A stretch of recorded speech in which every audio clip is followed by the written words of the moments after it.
Todos recordamos la década de los 80 como los años del regreso de la democracia luego de 12 años de dictadura militar.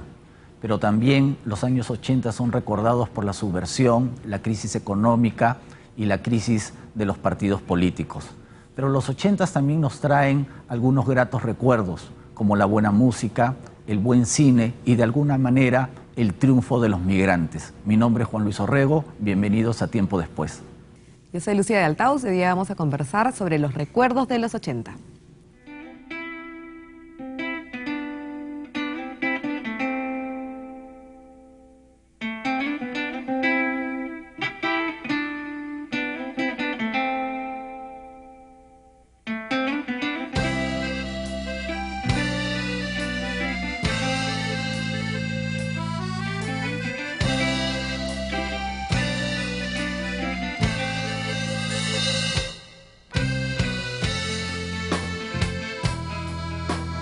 Hoy día vamos a hablar sobre los años 80, que es una década a la cual le tengo pues bastante cariño porque me considero de la generación de los 80, pero tampoco se puede ocultar que fue una época bastante difícil para el Perú, ¿no?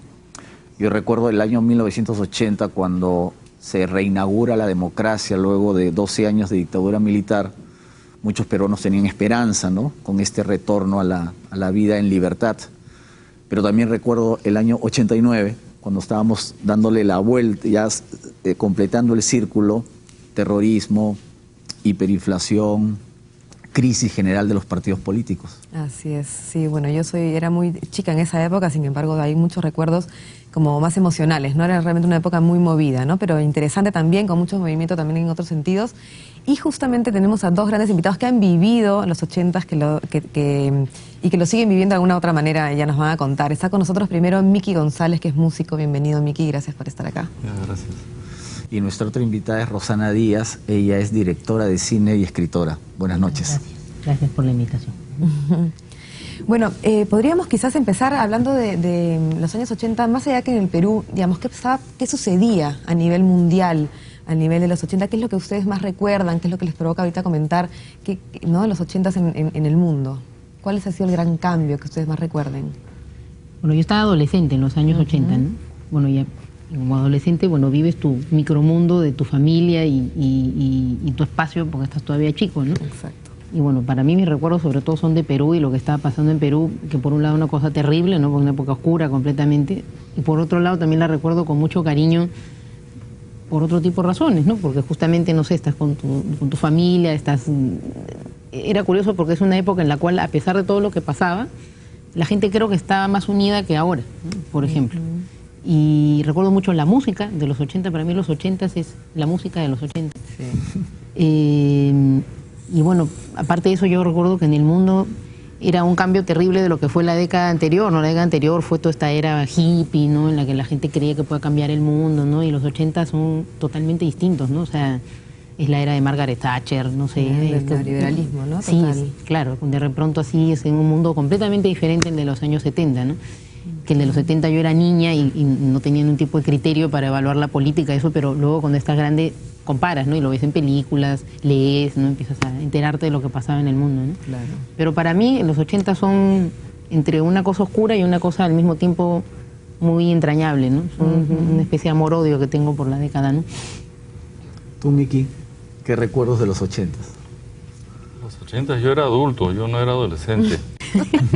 Yo escuchaba tu música. Claro, todo. Yo entendía, a pesar que era adulto, no entendía la política como un adulto, pero sí, obviamente, como cada acto es político, estaba involucrado en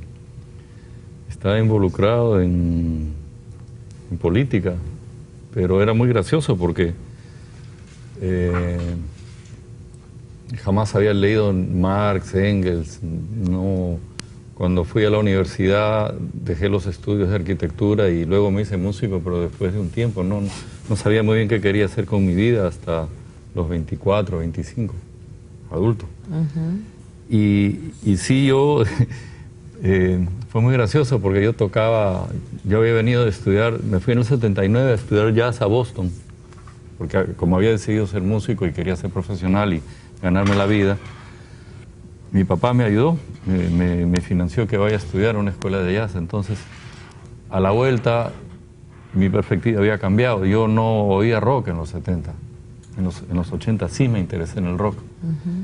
Y empecé como que se empezaron a abrir cosas. Yo tenía la raíz musical afroperuana, que era lo que me interesaba.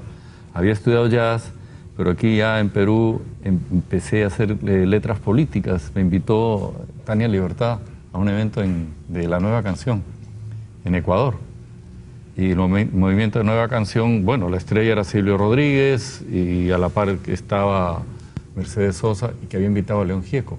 Y el más popular de este evento, porque fue León Gieco. Entonces ahí entendí que se podía hacer, digamos, denuncia y protesta, todo esto, también con el rock. Claro. Entonces eso ya me marcó. Esto fue en el 84 y en el 85 soy o sea, salgo con Dímelo, Dímelo, y empieza mi carrera de rock. Conocí una noche en la Taberna 900, lo conocía del colegio, a Javier Escanseco, que debe estar flotando por... Y le dediqué un tema, y en esa época, digamos, el rock era elitista, todavía se entendía como algo elitista, que era de pitucos. Entonces, las letras como eran de desaparecidos y de torturas, y entonces luego de la tocada me acerqué y le dije que lo conocía del colegio, y luego ya nos hicimos amigos personales, y me invitó al aniversario del PUM, Partido Unificado Mariateísta. Bueno, era mi primer evento político, y yo estaba encantado de ir. La Plaza 2 de Mayo, donde tenían su sede, todo cerrado, no entraban autos, habían puras tanquetas del gobierno de... ¿Quién era el primer ministro? ¿Agustín Mantilla? Claro, ¿O bueno, fue después? del gobierno de Alan García, sí. Sí. ¿no? Bueno, el evento no se transmitió, no se permitió transmitir, y era muy emocionante porque llegaban marchando todos, pues las asociaciones de madres, de todos los barrios marginales. Yo nunca había visto eso, y siempre era lo que me gustaba, que siempre había querido tocar para ese tipo de público. Entonces así fue que empezó como te digo, no había leído ni Marx ni Engels, pero digamos, lo que yo decía era el mismo discurso, claro. Yo como músico y ellos como políticos. Entonces empecé a hacer muchos eventos. Estuve en los eventos de Frejolito, una vez estuve en Año Nuevo, hubo un evento del PUM en Breña, y entonces yo iba a tocar y dice, ¿cómo se llama? Y